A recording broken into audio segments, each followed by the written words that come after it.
thank you all so much for getting here so promptly on a Monday morning, and I know there's been a great deal going on in the last hour that's been keeping people busy. So it's great to have you all here today, and there might be some more coming in a minute.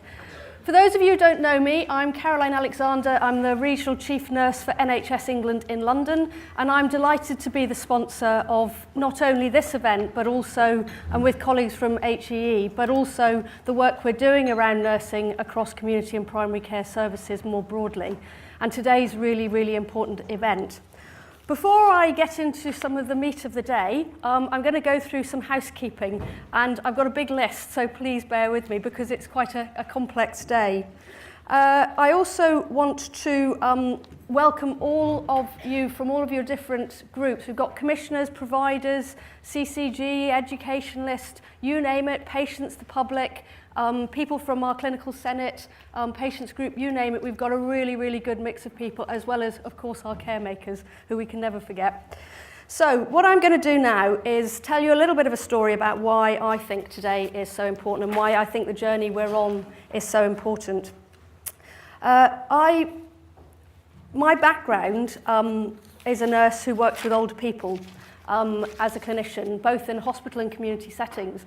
And that, to me, is a very important part of my makeup, because my makeup in nursing and care is all about enabling and empowering people to be as independent as possible, to care for people, but do it in a way that enables them to live a life as at home and in their own environment as much as possible.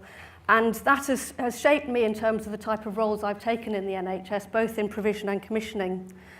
I've also managed and led community services, and it's great to see so many colleagues from Tower Hamlets who are here.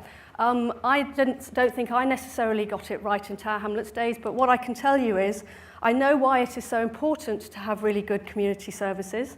I also know how hard it is to deliver really good community services in an environment that doesn't value community services. And that's me being very honest. The system hasn't always seen the benefit of community and primary care.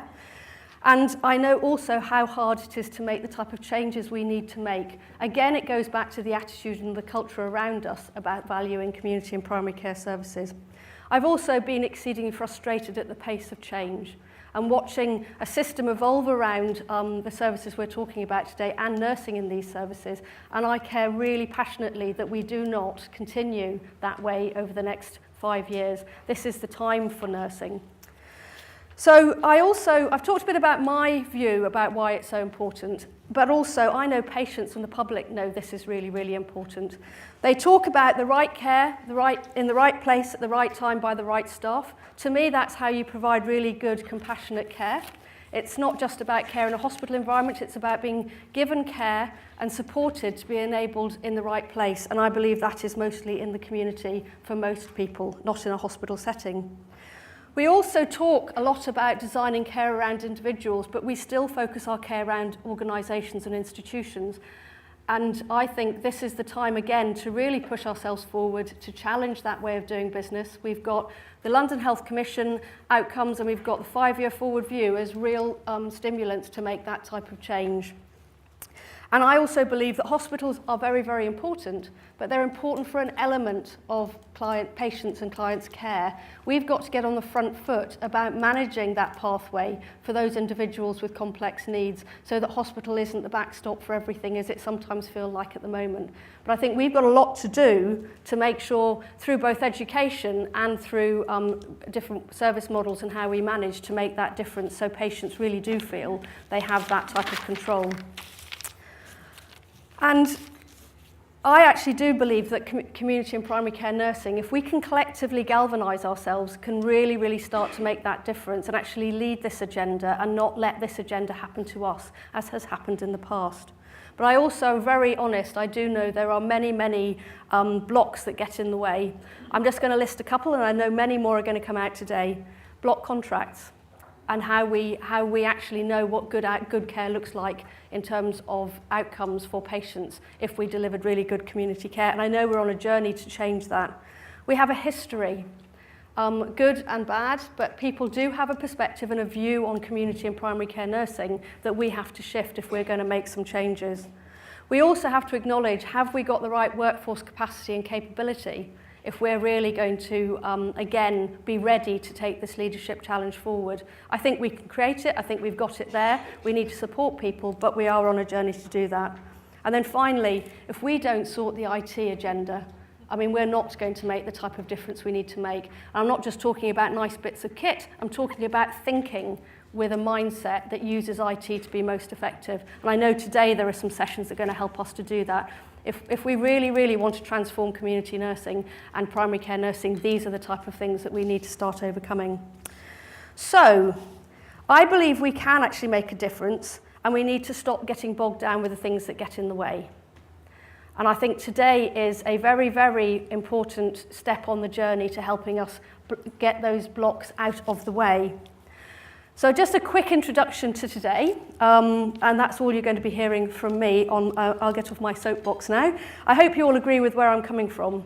Does it fit and chime with what you're all thinking? That this is a great opportunity, and we can collectively together, I think there's nearly 200 of us in this room, really start taking this journey forward. So today is a complex day. There is a lot going on, and you've all got a part to play. What we're going to be doing is inspiring you, both in terms of good practice across London for you to learn about, but also change models that will help you make the changes you need to make. And you've got some fantastic speakers, both from London and externally, who can help us through that. It's also about sharing. You're purposely sat at tables, both this morning and this afternoon, to make sure that you're sharing your learning, your experiences and your insights, and both picking up from others their experiences. And then finally, this is about engagement. This is not just a one-stop wonderful conference. Yeah, it's been great. We all got together and it was good. This is about creating new networks and new teams to really work collectively together. So if you haven't made at least 4 or 5 connections that are going to help you in your job by the time you go home today, we have failed. And you have failed. So it's your target as much as ours to really start making those connections together. So just to remind ourselves, it's not about listening only. There'll be a bit of listening. You need to take part if you're going to take this forward. And that every single person in this room matters. From me to colleagues, the caremakers, you name it. Everyone here today really matters if we're going to make the type of changes we need to make tomorrow. And none of us can do this by ourselves. And I'm regularly having debates at a national and a regional level that one part of the system can't solve the problems and the issues we're facing. It takes CCGs and providers and local authorities working well together. It takes frontline district nurses, primary care nurses and others working really well together. It takes colleagues at a regional level working well together to make sure that the service change really reflects the community. And it takes national organisations to change education to support the type of work we're doing and other blocks around tariff. So you all have a really important part to play, and I hope I've motivated you to get ready for that, and that today is going to be a day that none of us will forget, not just because it's been a good and interesting day, but it actually was that turning point in the type of change that we need to make.